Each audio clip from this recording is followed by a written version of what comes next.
जय तो भारतम। साथियों, आपका स्वागत है और चरणजीत जी आपका भी कविता पाठशाला के तीसरे भाग में मैं स्वागत करता हूँ। नमस्कार। पिछले दो भाग में हम बात कर चुके हैं छंद के प्रकार की। तो हमने बात की वर्णिक छंद के बारे में, घनाक्षरी के बारे में, और घनाक्षरी के बारे में पूरे विस्तार से पिछले भाग में हमने चर्चा की थी। अब चर्चा हम करेंगे मात्रिक छंदों के ऊपर। जी।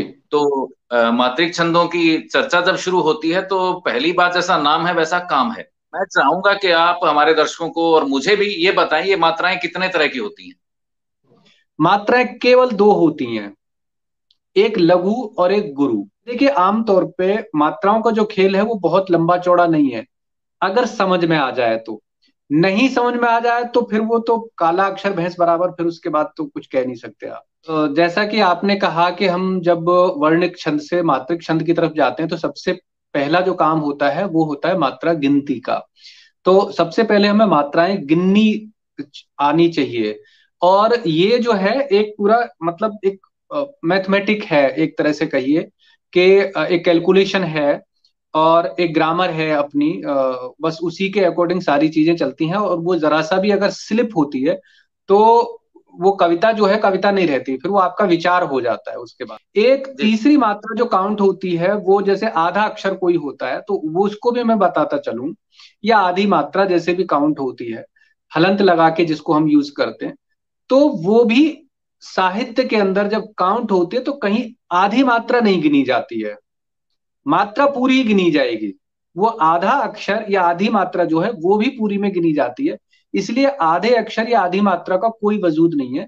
गिनने में जो आएगी वो एक ही मात्रा गिनने में आएगी, या फिर दो मात्राएं गिनने में आएंगी। आपने ठीक बताया, मेरी एक जिज्ञासा का तो समाधान हो गया। आपने बताया मात्राएं दो तरह की होती हैं, जी। लघु और दीर्घ। और जिस जी। तरह से मैं सीख रहा हूं तो निसंदेह मेरा ये मानना है कि हमारे दर्शक भी छंद के बारे में बड़ी बारीकी से, और जैसे एक छोटा बच्चा होता है जी। जी। वर्णमाला जी। सीखता है, तो उस तरह की स्थिति है। इसलिए बड़ी लंबी मैं मतलब चर्चा चाहूंगा नहीं। मैं सिर्फ ये हम्म। चाहूंगा कि अब आप मुझे ये बता दें, दर्शकों को ये बताएं कि लघु मात्रा कौन सी होती है। दीर्घ की बात फिर हम करेंगे। लघु के ओके। बारे में बताइए। देखिए, लघु में जैसे हमारे शुरुआत के जो हमारे स्वर होते हैं उसमें मैं बिल्कुल थोड़ा सा उसको इस तरीके से बता देता हूँ, बहुत आसान तरीके से कि आपकी समझ में आ जाएगा। जैसे शुरू के दो अक्षर हैं ए आ। अब इसमें जो ए है, ये जहां भी काउंट होगा वहां पे लघु मात्रा होगी। जैसे कोई भी अक्षर ले लीजिए, कै के साथ भी ए जुड़ा हुआ होता है, तो ये लघु मात्राओं में काउंट होगा। उसके बाद हमारा चला गया ई ई। एक छोटी ई होती है, एक बड़ी हम वैसे बोलते हैं। तो जो जहां पे भी छोटी ई की मात्रा होगी वो लघु मात्रा होगी। उसके बाद उ ऊ। तो जहां पे भी छोटे ऊ की मात्रा होगी, छोटी मात्रा होगी, वो लघु मात्रा में काउंट होगी। उसके बाद आ, यहां से आगे जब हम चलते हैं तो ये थोड़ा सा हमें अब एक वो आता है ओ और औ।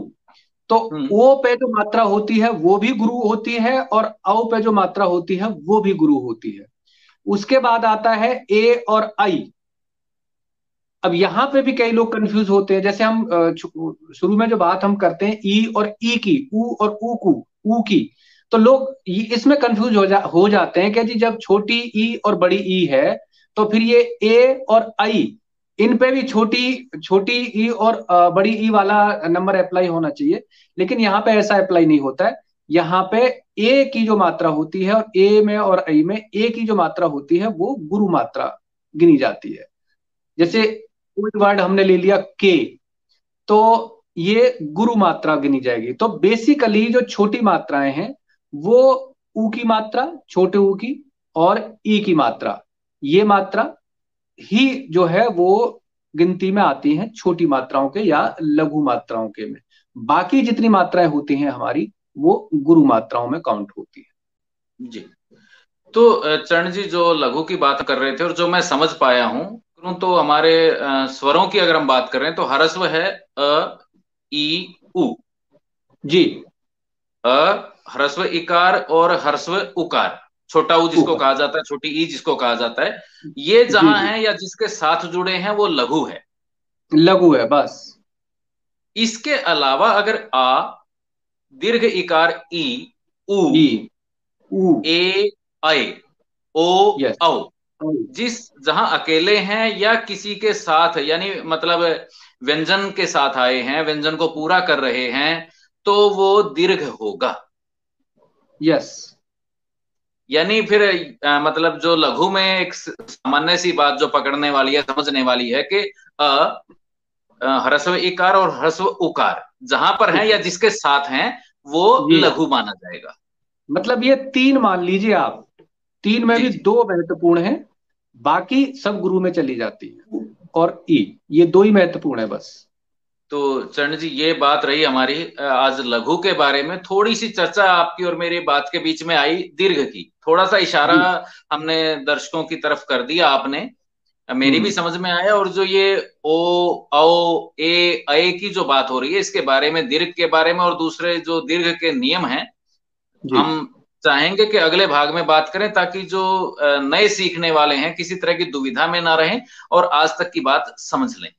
तो चरण जी, हम अपने दर्शकों से अनुमति लेते हैं और अभिवादन करते हैं, सभी दर्शकों का नमस्कार करते हैं, और साथ में एक अनुरोध भी करते हैं कि अगर आपको कोई समस्या आ रही है, कोई आपका प्रश्न है, कोई सुझाव है, तो निसंकोच आप हमें प्रतिक्रिया के रूप में कमेंट्स के माध्यम से दे सकते हैं। और अगर आपको पसंद आ रहा है तो ये भी अनुरोध आपसे है कि चैनल को सब्सक्राइब कर लें, आप शेयर भी करें अपने मित्रों से जो छंद में लिखना चाहते हैं, सीखना चाहते हैं। तो जी। एक जी अच्छी चीज के प्रचार प्रसार में कोई बुराई नहीं होती।